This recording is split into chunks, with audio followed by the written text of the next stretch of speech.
Hello there, this is Alan Collins, and you're listening to the Stoned Roadie Show. It's a Stoned Roadie Show, podcast 355. Take one, roll one, burn one down, and roll them up if you're lucky enough to got them. Alrighty then, fellow Stoned Roadie dimension and two-legged creatures.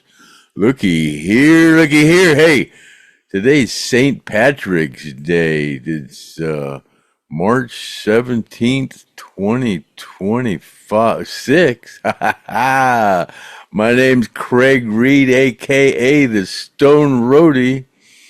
And this is my co-host, co-pilot, the rocket scientist, Griff Martin. And yeah, this is Tuesday, the 17th. Yeah, we're recording a little early. Actually, I'm all dressed up for St. Patrick's Day here, and I've wanted to wear this shirt for the last 3 years. I couldn't find it. I finally found it. Of course, it's green and it matches my green screen, so it's a little peculiar. But yeah, I had my well, I haven't had it yet. I'm having it tomorrow. My St. Patrick's party's tomorrow. Tomorrow night at my niece's house. So there we go. So that's my little bit of jibber jabber, except for, hey, let's go ahead and go through these donations there. Rick Walker sent in $50 donation for those forgotten survivors. And then Cousin Figel sent in $100 for Gene Odom. So we're going to be sending Gene Odom. We're going to be sending him $855 here Monday that he's got already accumulated on his side. He's got $200 more than anybody else because he got two donations specifically toward him. So there you go, Gene Odom. And then Rick Bullard, he sent in $500 for the prison art. But then we worked out a little deal. I'm throwing in one of those stickers with a document of authenticity that we sell for $100. And then I'm throwing in a picture of Alan and Ronnie at the Hell House, sitting on the couch with that sticker in the picture. So there you go, Rick Bullard. Thank you so much for your generosity there, buddy. And before I turn it over, let me see what else I got here. Well, you know what? I get a lot of people, congratulate me about me and Griff's what we do for the forgotten survivors, and getting money and helping them through their daily lives here as we're all getting older. But I got a couple of comments here from, and these ones really make me happy too. I tell you, they really do. And it says, because of you, Craig Reed, I've started my journey on being more healthy and getting any extra fat off. I started eating better. Thank you, Craig. Thank you, Craig, for putting it out there and calling fat people out. I am proof people are listening, and while I have never been obese, I definitely have more weight than I should according to my height and age. Take care, brother, and keep doing what you're doing, in my opinion. And then Thank you, Craig Reed, for opening my eyes. The extra pounds are all coming off, and I will never look at food the same way. And then Pete Smith says, I lost 80 pounds all because of Craig Reed's tough love. Thank you, Craig. And yeah, thank you so much. I know I get a lot of hassles about messing with people about their weight, but it's for your own dang good, you know. I lost 80 pounds and I've never been happier. So there you go. That's all the jibber jabber I got there, Griff. So go ahead and what you got going on? Well, I got this picture up here behind me. I don't have a green screen. Mine's just I use the app on Zoom, and this was sent in to me by Steve Jones, who tried to send it to Gene. And as you can see back there behind Gary is Gene Odom without a shirt. And I'm going to go ahead and get out of the picture so you guys can see it a little better. There you go. You got Alan, you got Leon, you got Gary, you got Ronnie, you got Steve. Only one missing is Billy, which that's pretty good. And Gene doesn't even know this picture exists, which I don't know where Steve found it. But if anybody is interested in this picture, send me an email to edwg59@gmail.com, and I can get Gene to sign the picture. And just send me an email. I think an 8x10, probably get you an 8x10 with Gene's signature on it for $50 or something like that. And that would cover the shipping and all that. If you're interested in it, if it's something that you're interested in, I think it'd be a great picture. Craig's got pictures like that where he's in the back of the stage back there, and you sell those things on eBay pretty pricey, huh, Craig? Yeah, some of them go for a couple $100. You know, the ones that I took that nobody else has copies of. Yeah. Yeah, just like the Alan and Ronnie shirt that picture that Rick Bullard got. Yeah, that's one of mine that I took with a Polaroid Instamatic in 1974, and it's still a good picture. Believe it or not, that's unbelievable. Who are those people standing over there, the man and the woman that are getting a little friendly on the corner? Do you know them, Craig? On the would that be stage left or stage right? I can't see that. See the guy sitting down with a hat on? Yeah, I see that. I see him, but I can't see who that is. No, I can't. I couldn't identify. Well, I'll send Craig this picture and see if we can get him to figure out who all's in there, identify who all's in there, because he doesn't have this picture, and maybe even Craig's in there and I don't see him. I don't know, because I'm just as bad as Craig with the vision thing. I can't see worth a damn either. But I can see Gene. I can definitely see Gene. Gene looks like he's almost right out on the stage. That's like what you guys did, man. You guys didn't wear a shirt, did you? No, a lot of us didn't wear shirts. Nobody was fat back then. Yeah, and you could eat all you wanted and you wouldn't get fat. Because they didn't have high fructose corn syrup back then. No. And the the other chemicals and things they weren't putting in there, and you also didn't have a cell phone where you sat on your ass on the couch, and just eat and get on your phone. Now these kids nowadays, that's all they got, these tablets, and they just play on the tablets, and you go buy them a bicycle and you go over there and they say, why's your bike still look brand new? Oh yeah, because I don't ride it much. I'm so damn old. I remember when you had to get up off your ass to walk over across the room and turn the channel on the TV. Oh yeah, I know. That's exactly. Yeah. So I remember seeing Archie Bunker had a remote, and I used to ask my dad, "How come we can't have a remote?" And he goes, "I do have a remote. You." Hey, So, and then you had Lynn Jacobs Combi. She sent me another coffee mug. Which well, I'd like to say I'm jealous, Craig, but look what I got. she's got. Let's see if I can make it. There it is. Oh, I got one too. cool. From Lynn? Yeah. Oh, yeah, cool. Thank She you, says- Lynn. Appreciate it. Yeah, she sent me about 3 or 4 or 5 cups already.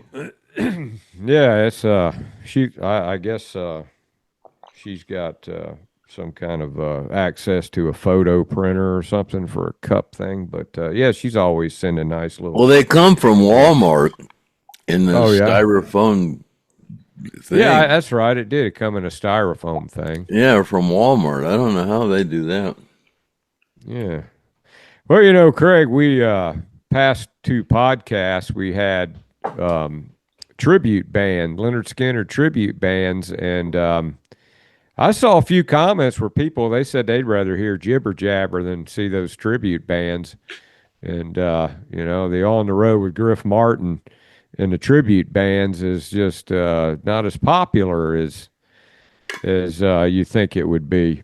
But you did a good job on filming. Even my son Chad said, "Man, Griff did a great job filming that stuff." Yeah, that documentary that I did on Second Helping, that was a lot of fun. And if anybody hasn't seen that on the last podcast, that was chronologically how it all happened. I just took my camera, I showed up, I started shooting. I went from one person to the next, asked questions, and kind of had a little chat with everybody and talked to them about how everything, you know, goes down for them to get the concert presented to the folks out there at the villages. And this is pretty much what they do every time. And then when I went, of course, right the next day, I went over to Daytona, and Lone Star Skynyrd was over there, and what a really nice night that was. It was so cool out, and great night for riding motorcycles too. But there's you know, I was surprised to hear that Randall, after he left the Lynyrd Skynyrd tribute band, was still able to keep up with the Peavy endorsement that we had for him. Yeah, I guess they still like him down there at PV because Peavy. I wonder if Hartley Peavy's still down there, man. He's got to be. I don't know, man. He's got to be up there if he's still there. Do you know him? Oh, Hartley Peavy, God, yeah, Well, man. call him up, man. Have a chat with him. I doubt that he's still in the office. My God, that's been. You know, I haven't been down there in that office down there in Peavy since early '90s. God, that's 30 years ago. He's got to be 90 years old, 80-something, anyway. Well, Chris, he said that when he went to get that amp, and then Randall said, "Well, don't go buy it from a store. I'll hook you up." And then I guess they do something to the amps, and what he calls they just turn Skynyrdize. up the bias. That's what I said. Is that it? That's all they. As far as that's all they did on ours. That's all they ever did on ours was just turn the bias up. But now they make a separate box that you plug in that does that or something too. Because I saw where somebody, I forget what band it was, that somebody was doing that. But yeah, if you can adjust it inside the amp, of course, if you try to play something else and then your Skinner dies trying to play something else. I remember we were trying to play some Pink Floyd or something. You're going to have a Skinnerized amp. We were in Japan, and I had to call Hartley Peavy and get some equipment. We needed some equipment. I put the Japanese representative on the phone with Hartley, and he was talking to him, and Hartley said, "What the hell? Where the hell are you at, Craig?" That guy from Japan got on there and went, "Mr. Peavy!" It was funny as hell. Yeah, but he hooked us up and sent us some stuff. Well, when you're a popular band and somebody wants to the people that are seeing them play with your instruments and your equipment and gear and all that, they're going to give you a deal. Now, if we had more subscribers, we'd be getting some deals, Craig. Yeah.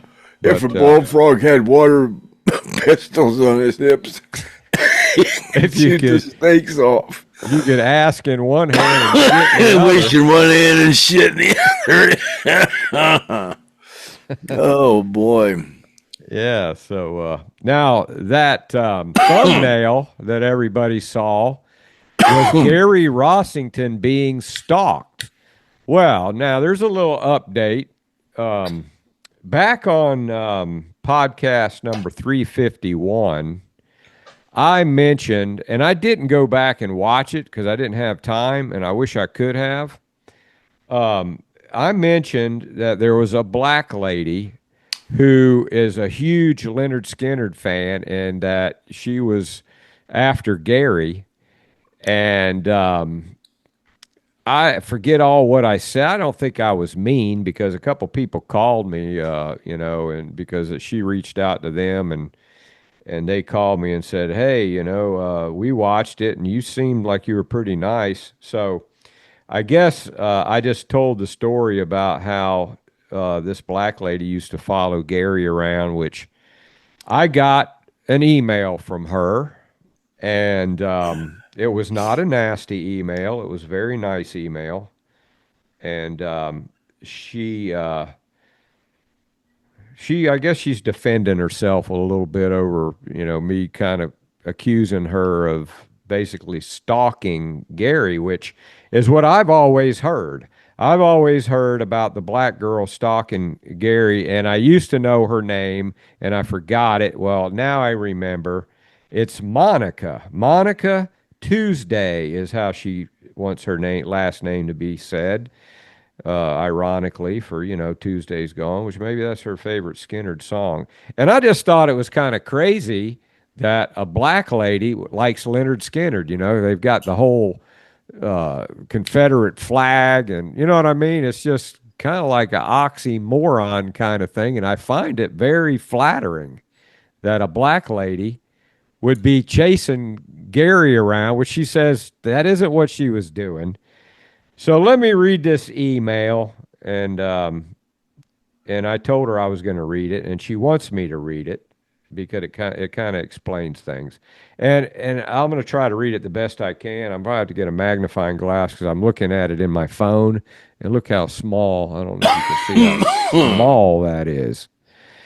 So here we go. This is from Monica Tuesday. My name is Monica Tuesday, and I am the black lady you referred to on the podcast 351.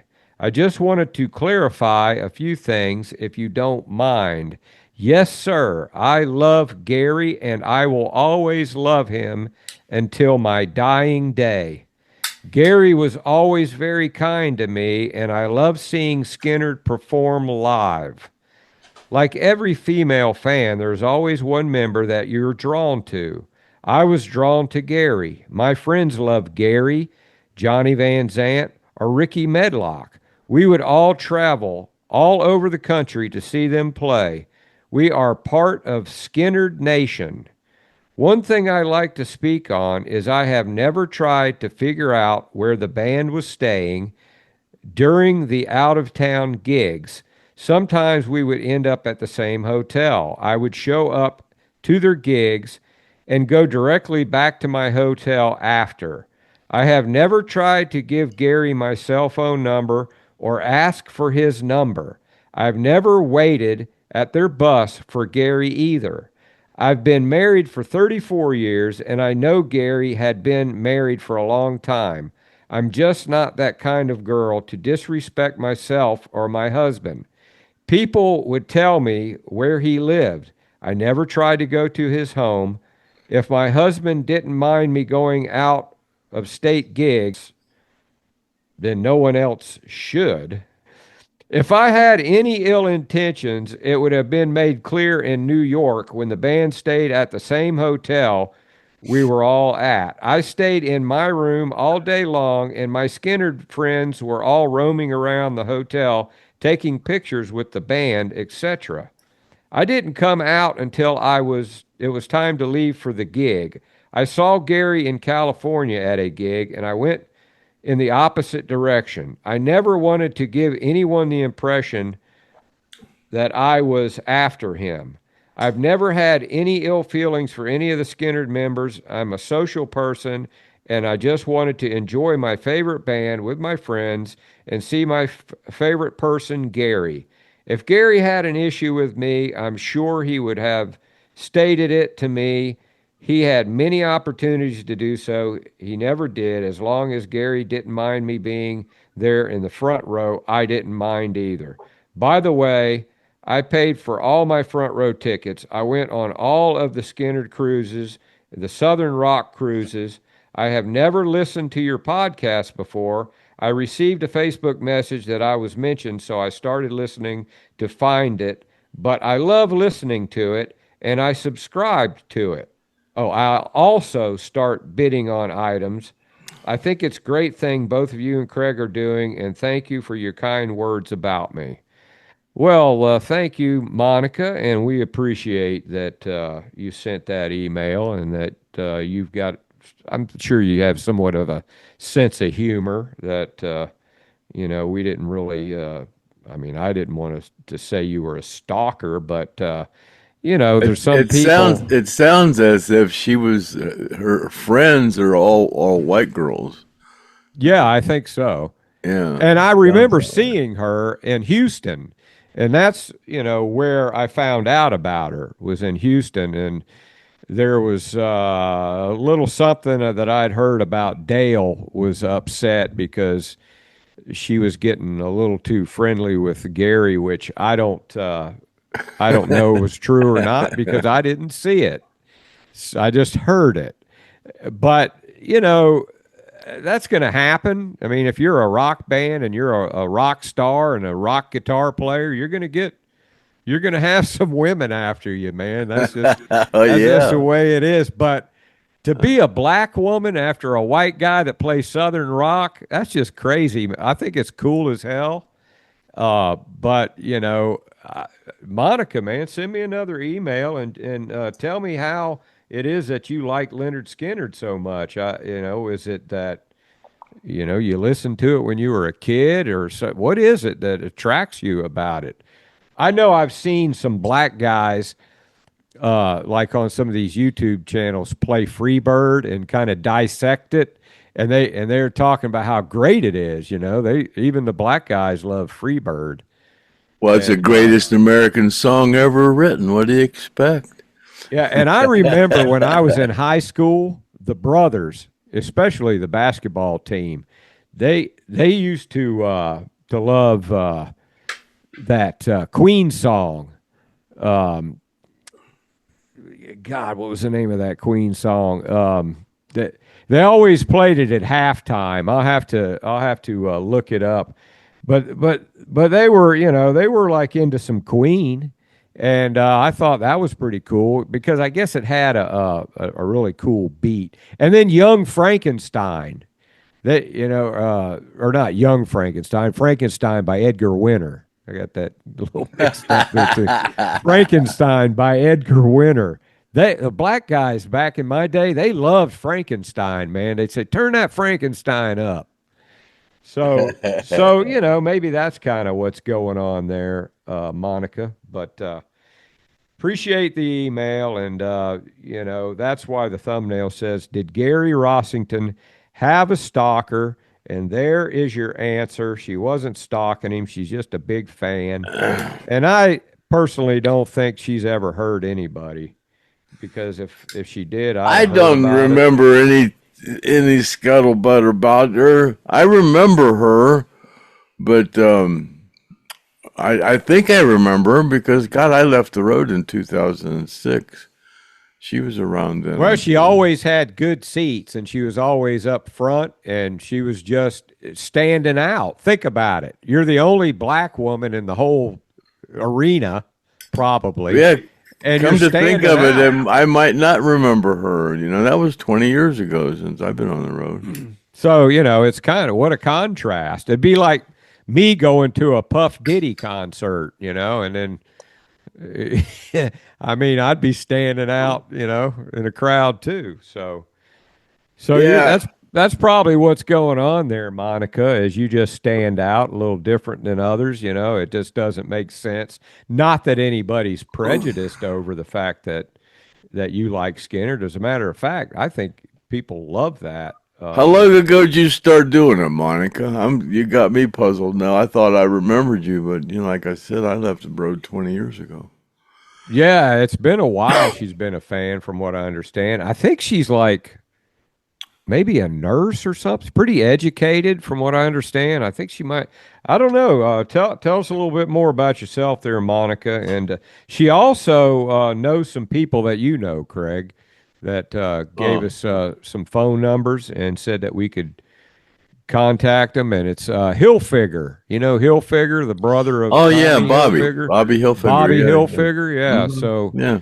So she gave me his number and said he would even come on the podcast. So Yeah, man, he was always hanging around with the Skinner guys when I was with him. He was always bringing clothes. I got a lot of Tommy Hilfiger clothes from him.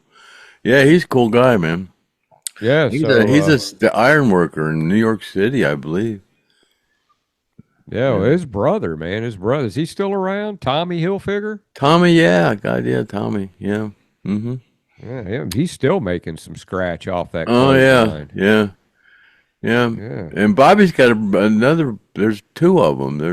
I forget the other guy. Well, I know Gene knows him because Gene Yeah, just yeah, went to Gene a knows party him. where he was at the party. Yeah, we all know him. Yeah, And they came Monica's- around a lot. Yeah, they were Yeah.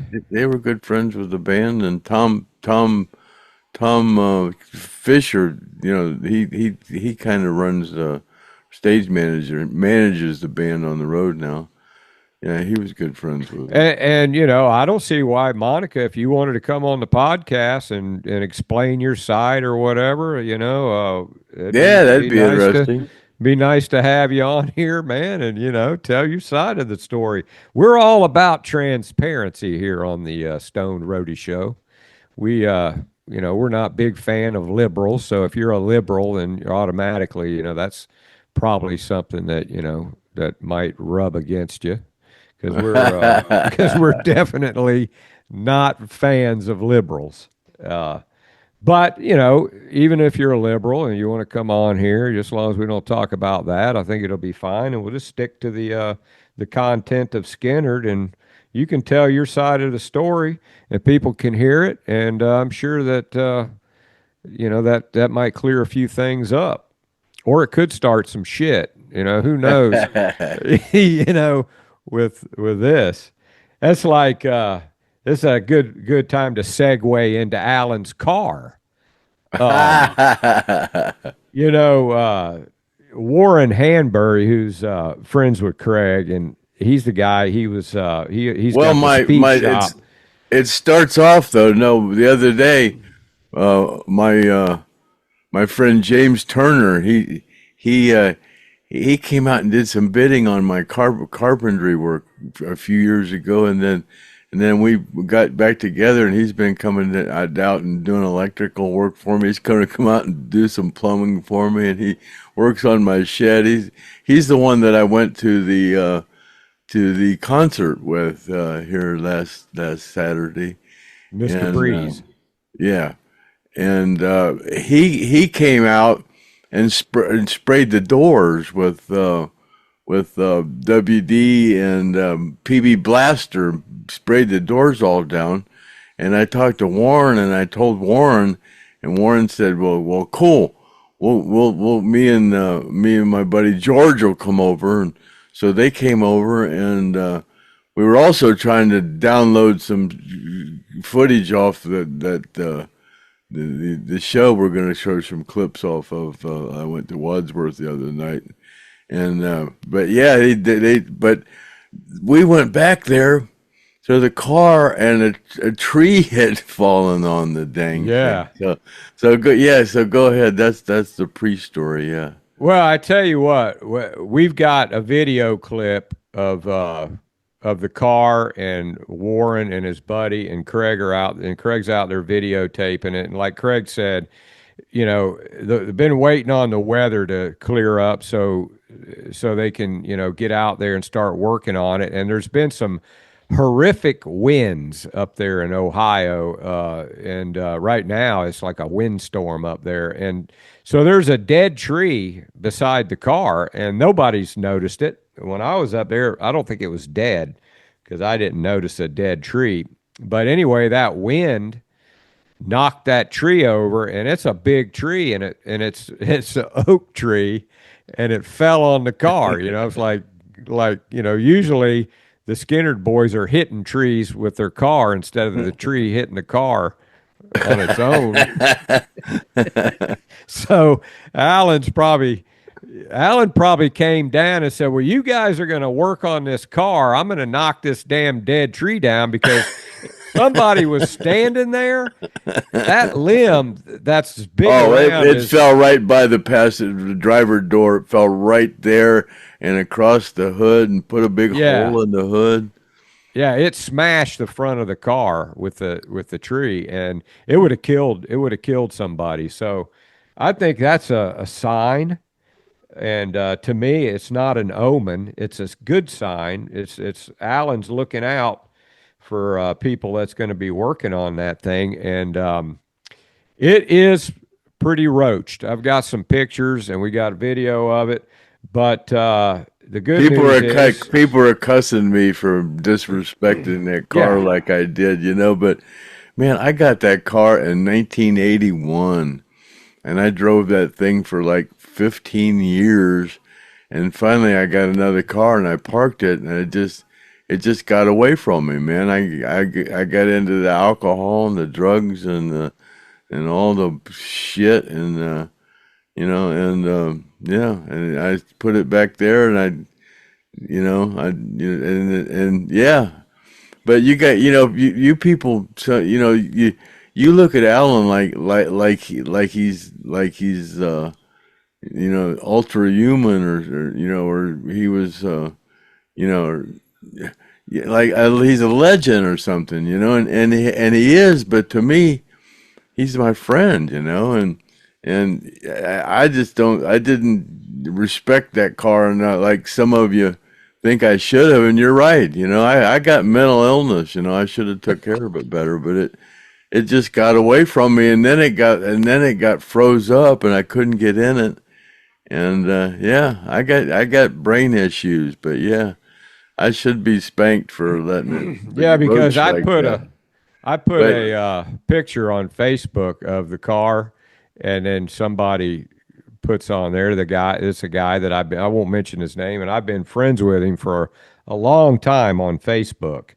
And people think that Alan's larger than life, and he is, but he was my friend, and it's not the same, Yeah, he says, I can't believe Craig let that car go to shit the way it did, and all I did was say to him, I said, well, the same thing you just said, Craig. All I did was say to him, well, to you, he's a rock icon. But to Craig, he's just his friend, and it's just a car. He don't look at it like everybody else does. Like, if my buddy gave me a car and I ran the wheels off of it, I'd go park it out in the field too. I ain't no big deal. But for Craig, it's not a big deal. That's the thing you got to remember. But it is disturbing for a Skynyrd fan. Oh yeah, that's Alan's car. Look at it, So I just unfriended the guy, man, because because he goes, I don't need you telling me how to think. I wasn't mean to him or anything. I just told him the truth, that Craig just don't look at it the same way everybody else does. It's like if I had Ronnie's tackle box in my basement, I'd be cleaning that basement out until I found it. I wouldn't be like, well, I'll get to it one day, I know it's sitting right there. I know where it's at now.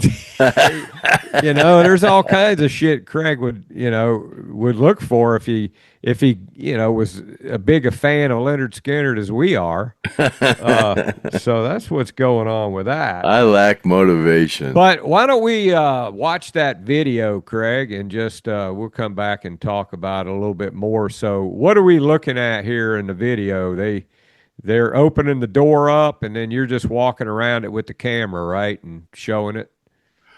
Oh yeah. I just went back there, and they goes, "Hey, yeah, we're gonna try to bust this door open." Yeah, and like I said, my buddy James had sprayed it with all, and they got it, all got the bars in there and popped it open. Yeah. All right, well, let's go take a look at it, and then when we get back, we'll talk about it. So here we go. This is Craig's house, and he's videotaping Alan's car. Here we go. All right. I'm gonna hold on the handle. All right. And ready? One. Not, don't damage the door any more than it is. There it goes. Hey Craig, it's open. Jump in. Check it out. Let's see what we have. We got a lot of walnuts in there. Oh my. What a mess.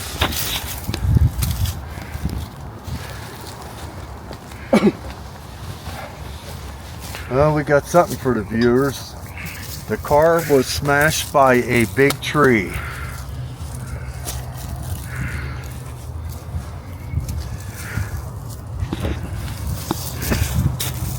These were all spare tires for this. They got one got here.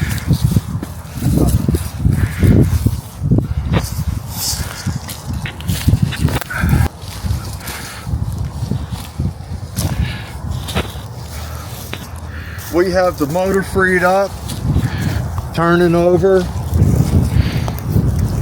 Vice chewed the wires off. You want to see the motor? No, huh? All right. Tree clobbered the car.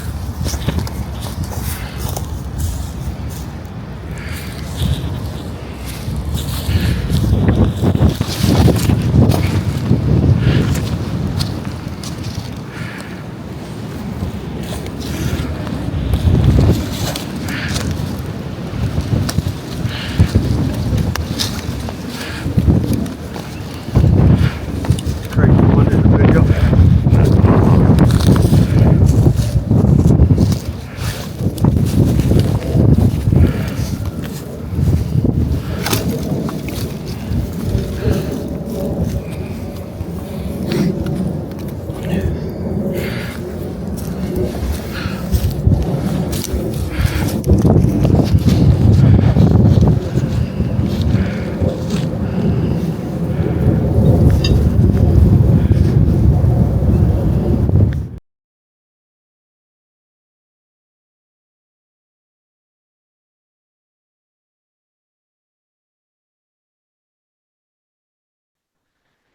So Craig, man, all of that is acorns and pine cones and stuff in there. It looks like there's some animals living in there, man. Something was in there running around when they opened the door. Yeah. Yeah, probably a squirrel or a rat. Groundhog. I don't know, man. I don't know Yeah. how. Maybe they got in that carpeting and they nibbled up some little crumbs of cocaine, and they said, "Hey, it ain't too bad in here, man. Let's Well, the hang mice, out." the mice ate all the ignition wires and the vacuum hoses and all that. But Warren said he's still going to get it running and have me get in and start it. Yeah, and the But the trees. engine's not seized up. They turned the engine over, and George got the engine turned over, and he got the carburetor freed up.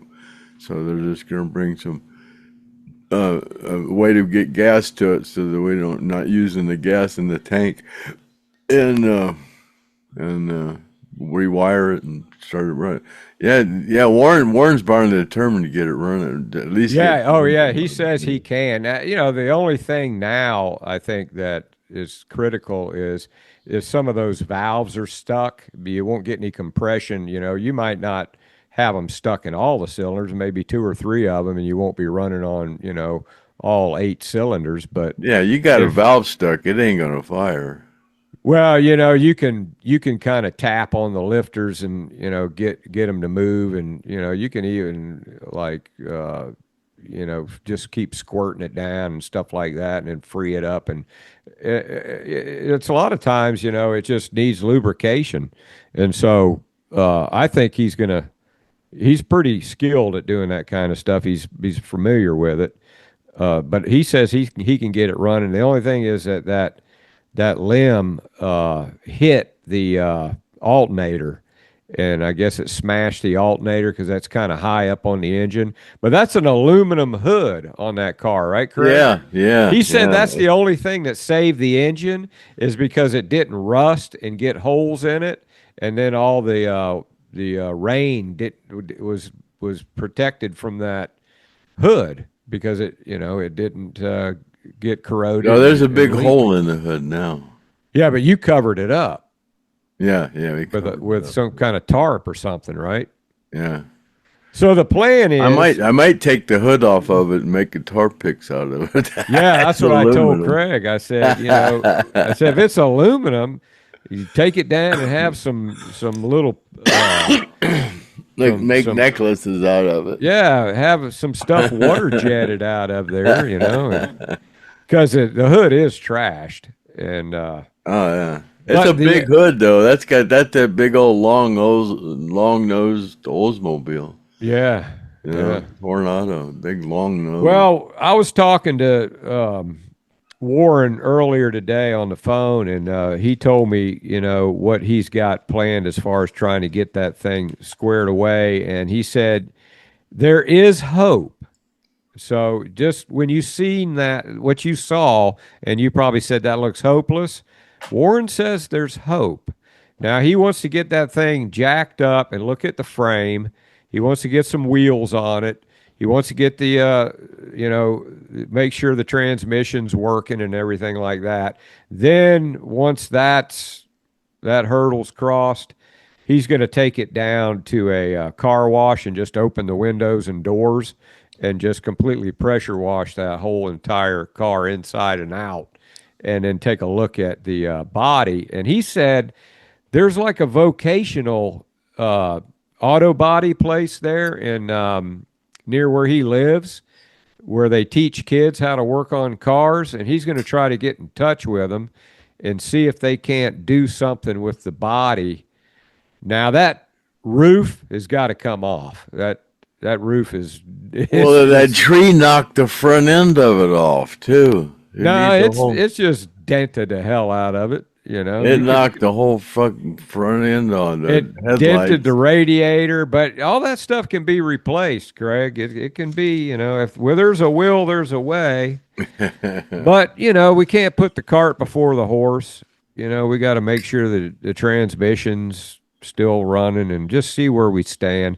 So there's more, just like the video said, more to come on the topic. We're calling it the Alan Collins Project, kind of like the Alan Parsons Project, but the Alan Collins Project.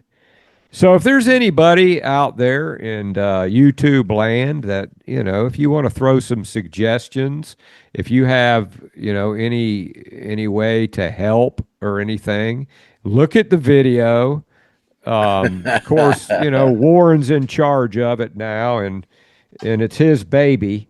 But I'm sure, if you've got some parts, if you got one laying around that, you can donate or something like that, anything the viewer sees that they feel like they can help, contact me at edwg59@gmail.com, and I'll get you in touch with Warren. And I'm sure that any offers on things that are helpful are very welcome to him. And hopefully one day, it might not be pretty, but one day Alan's car may just be running again and drivable. So it ain't going on the road, I don't think. Man, never say never, Craig. Never say never. I don't know. It definitely needs a new windshield and a new hood, that's for sure. Oh, that tree finished it off. I don't know, Craig. I don't know, man. Don't write it off yet. Don't write it off yet. So that's the update on Alan's car. And then we got a little video of Craig here at the end that we're going to play with him out there singing with Mr. Breeze and What's Your Name, Little Girl. And Craig is out there on the stage when they do Free Bird, and he tries to do an Alan Collins jump and almost busts his ass. I had about Stage. 6 shots of tequila in me, maybe more. I was a little bit tipsy. Of course, You my look age- like kind of like a stand-up comedian on the intro because they had you out there up there on the stage, and you were talking. You were doing pretty good, man. You were comfortable in your own skin, and you know, and they were laughing their ass off at you because It was funny. The next day, there's a developer around here that owns that old folks home back there, and all the allotments back there. He's a big developer around here, and Warmers Builders. And he called me and he goes, "Hey, Craig, I saw you in Wadsworth the other night with your intro speech." He said, "You did pretty good. You've taken what you used to do and moved on with it. You know, that was pretty cool." He said, "You did pretty good." I said, "Did you see me singing later?" And he goes, "No." He says, "We left at intermission," and he said, "I had to get home," but he said, "You did good. It was funny." yeah. And if you didn't notice in the last podcast when Second Helping, and I videotaped when they said, you know, "What's your name, little girl?" And then the honkette said Craig Reed. I believe I got that on tape too. I don't know if you saw that or not, Craig, but that was, you know, that was a pretty good job they did on Freebird there. The Mr. Breeze guys. Yeah, that's a good band, man. That's 3 tribute bands that we've covered in past 2 weeks. You know, so Yeah. So we don't want to hear that we're not covering Skynyrd music, and you know, I mean, we're giving you guys some good footage, you know, working our ass off for that. I So sent you that one copy of Freebird that Warren did that wouldn't play though, and that they had those the 26-year-old girls in there that were all over me. It was funny. There was about 6 of them. They were all big Skynyrd fans. yeah. And then had me signing autographs down at the front of the stage, but we couldn't get that one to work, so we used this other one. Well, I'm going to go through those videos that Craig did, and I'm going to put together a little video for you, and then right here at the end of the podcast, you guys can watch it and see Craig acting like a fool, jumping around up on stage. And he had a good time, man. He had a good time. So That was fun. It was a good time that night. yeah, and so those guys are always wanting to get when they come around, they want to get Craig up there. And the people in the audience, you could tell they were enjoying old Craig. They were laughing at him. So I guess that's where we can leave it, Craig. We can jump on into the We video. probably have quite a few more watchers because I gave away probably over 100 business cards out there to people. Yeah. Yeah, I was giving them out. Yeah, I gave all of them away I had. I took a big old handful of them. Yeah, and also the thumbnails have been helping too, you know, because, you know, like the thumbnail that I put up. I mean, it does look a little clickbaity, but we did, you know, we did own up to that thumbnail. We do have somebody who was accused of stalking. By several people have accused her of stalking, but there you heard her side of the story, and she's welcome to come on the podcast and tell some more. So, But like you said, though, we were talking about people didn't want to. We're kind of tired of hearing tribute bands, and I said, well, on this one, just play my intro, and then might as well just play the whole thing, and then play me singing on What's Your Name, and then play all the Freebird. They had me get up there after going into the fast part and running around and acting like a fool, and almost busted my ass jumping. A grown man out there acting Yeah. like a fool, So- and he's definitely stoned. So it's So- it's at the end, and then if you don't want to watch a tribute band, just turn it off at the end or whatever. Yeah. Do what you're gonna do. I don't care, but yeah, I suggested we cut it up since nobody wanted to watch it. So, but I was up there talking for about 13 minutes, telling my story about how I met the band and stuff, and then they had me singing on what's your name, and then I got up there in the middle and danced around on.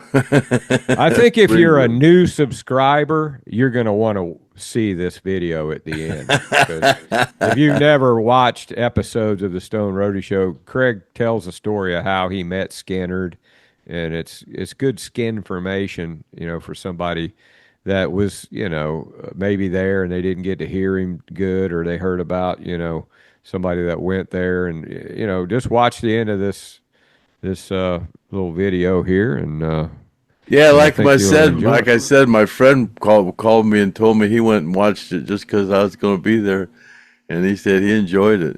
So it was a good band, Mr. B. That's a good band. You can watch it and see, be surprised. all right, well, let's roll the footage, Craig, and then we'll be back again next Monday. All righty then. Okay. Well, let's see, man.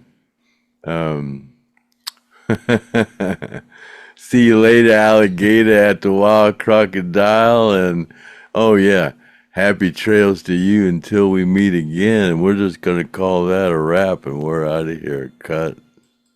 I got all these lights in my eyes. But hey, welcome two-legged creatures. My name's Craig Reed, aka the Stone Roadie, and I actually have a podcast that airs on Monday morning at 6 a.m. every Monday morning. But I know that's a little early for boy, them lights are awful bright. For a lot of you to get up, and we call it the Stone Roadie Show. Wake and bake the morning buzz with Craig Reed, aka the Stone Roadie. And I got that nickname for a dang good reason, I'll tell you what. But anyways, they want me to tell you the story about how I got involved with Lynyrd Skynyrd. And that happened December the 7th, 1973, at the Holiday Inn in Kent, Ohio. And I just happened to be staying there with a young woman. And when we checked in, the woman at the desk said, "Have you ever heard of the Who?" And I said, "Well, yeah, I heard of the Who." And she said, "Well, I'm putting you right in the room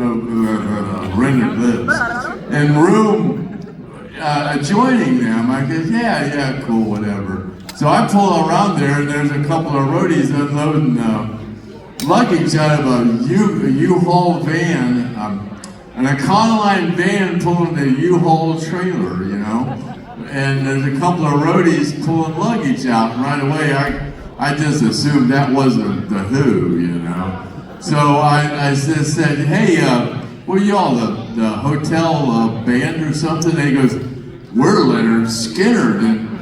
And December 7th, 1973, I hadn't even heard of these guys, So Gary Rossington and Alan Collins and Billy Powell stuck their head out from the side of the thing. They was watching the roadies getting the luggage out, and they said, "That's that guy, but he's got some weed." So it just so happened I had a little bit, and I gave it to them, and they wanted to give me some money, and I said, no, that's okay. So, we kind of got together then that night, and we were watching Don Kirshner's rock concert. Now, a bunch of you people out there are probably too young to remember that, but I partied with them that Friday, and then the next night was Saturday, and they had a show in Kent at the auditorium. So I went to that, and then the next night they played in Akron at the auditorium there, and I went to that, and then they played at the Smiling Dog Saloon in Cleveland. So I went up there and seen him there. And then I said my goodbyes to him. And the next day, I had just got a divorce from my first wife. I've been married 5 times. So this was my first wife. I had just got a divorce. Oh, I lost track. Probably because I'm stoned, But anyways, let me try to figure out where I was. Yeah. So we said our goodbyes, and I went home. I was staying at my parents' house at the time, where I still live. So my mother come out and she said, "Hey, somebody wants you on the phone." So I went out. It was Ed King, and he wanted to come out, and he wanted to know if I could hook him up with something to keep him awake for the drive home. So I said, "Yeah, come on out." So they came out, and Ed said, "Do you think you'd ever want to work for Lynyrd Skynyrd?" And I said, "Doing what?" Because I was never a roadie or been around music or nothing. I had a guitar, but I couldn't play the dang thing, So that was December 7th. So they were playing in Atlanta at Alex Cooley's ballroom. For a New Year's Eve thing. So I knew a woman down in Florida, and she said, "Hey, you met Lynyrd Skynyrd, didn't you?" And I goes, "Yeah." She said, "Why don't you meet me in Atlanta, and we'll go to the show there at Alex Cooley's ballroom?" I goes, "Yeah, okay." So we went there, and from hanging around with them for those days, I knew how to finagle my way in the back door. So we showed up, and I came in the back door like I was part of the show, and stuck my head out from under Ed King's amp while they were playing. I said, "Hey, Ed, hey, remember me?" So after they got done playing, the weirdest thing happened. He went to Ronnie and asked Ronnie to hire me.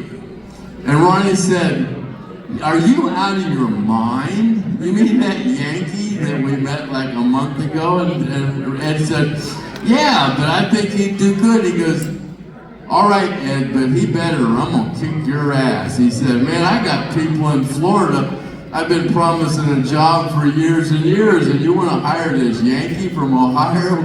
So anyways, I took off with him down to Florida, and we went to the place called the Hell House, you might have heard of, and we did some rehearsing, and then me and one of the roadies, Joe Barnes, jumped in that van and drove to Los Angeles, California, to the record plant, and that's where they did the second helping, and that was the first day I was there, and we loaded the equipment in, and I'm coming out, and who do you think the first person I run into but John Lennon comes walking in the door, and I said, "Do you know who you are?"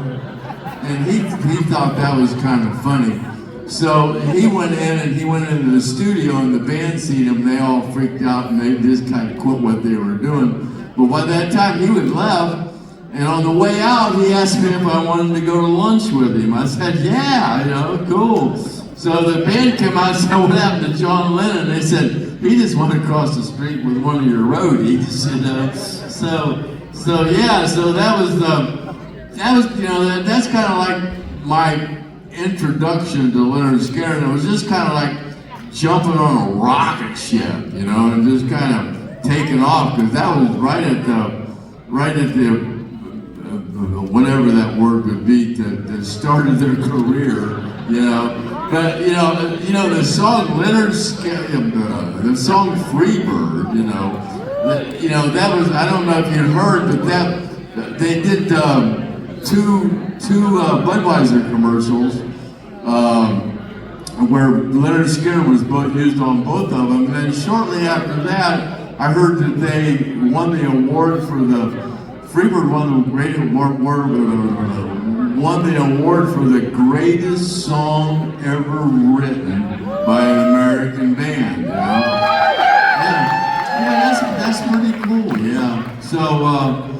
So then I was on the airplane when it crashed, and I don't remember a lot about it because after the show in Greenville, I got pretty high, which I was kind of really known for that, you know, getting high after a show or during the show or whenever. So yeah, we got on the plane and we started playing cards, and we must have pissed off the limo driver the night before because they didn't show up to pick us up. Now, I don't know if any of y'all watched Artimus's movie where they got the limos show up and we go out to Artimus's house and party before the plane took off. That didn't happen, you know. We were all hungover from the night before. We didn't have no drivers, and we had to call taxi cabs and vans and stuff to get to the airport. And we took off, and I came up the stairs on the back, and a guy named Mark Howard, he was sitting at the card table, which I normally play poker during the flights, but Mark slid over and let me get the aisle seat.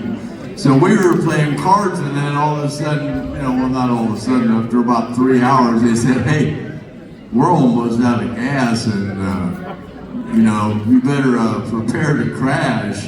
So we kind of prepared to crash, and I'm looking out the window, and I see this pipeline, and I'm going, well, we're just going to land in this pipeline, where they lay down these gas lines. I said, man, this is going to be like Mr. Toad's Wild Ride, we're just going to land in this field, knock the wings off, and how in the heck are we, because that's before cell phones. I said, how the hell are we going to get taxi cabs out here in the middle of this pipeline to pick us up, but, so for some unknown reason, they tried to turn around and we crashed in this field, and I was knocked unconscious for like 2 weeks, and I woke up and they didn't tell me what actually all had happened for, a while until I kind of figured out, and then they told me that Ronnie and Steve had died, and I said, well, at this point it's over, so I just kind of left the hospital.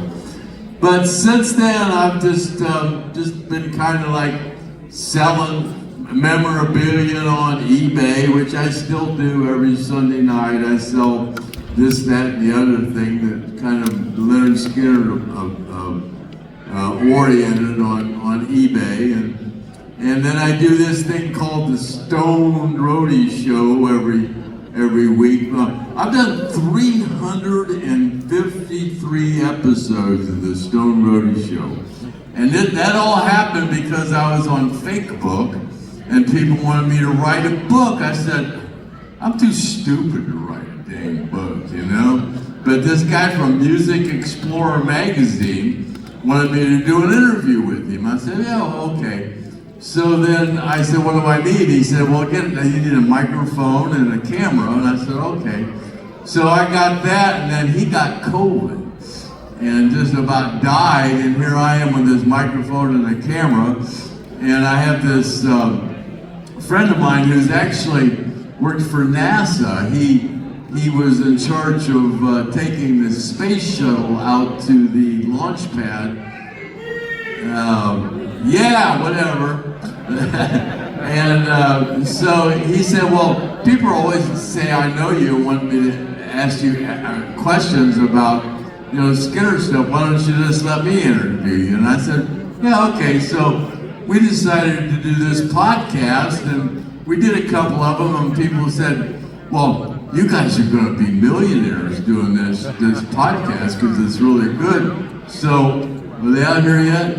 Oh, there they are. All righty then, looky here. We got with us tonight one of the best Lynyrd Skynyrd tribute bands in the nation. Yeah, we do.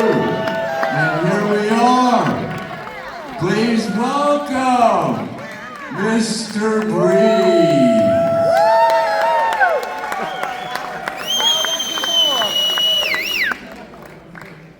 I tell him right, because he told me this we were pretty wasted. But him and Ronnie were tight, they were sitting in the bar, I don't know what city it was in. And some young lady was talking to Ronnie, and some dude was giving Ronnie a hard time. Am I right? And Ronnie was like, hey Craig, take care of this for me. So Greg cleaned things up a little bit, and Ronnie wrote a little song about it. What do you say, Ronnie? I mean, Craig?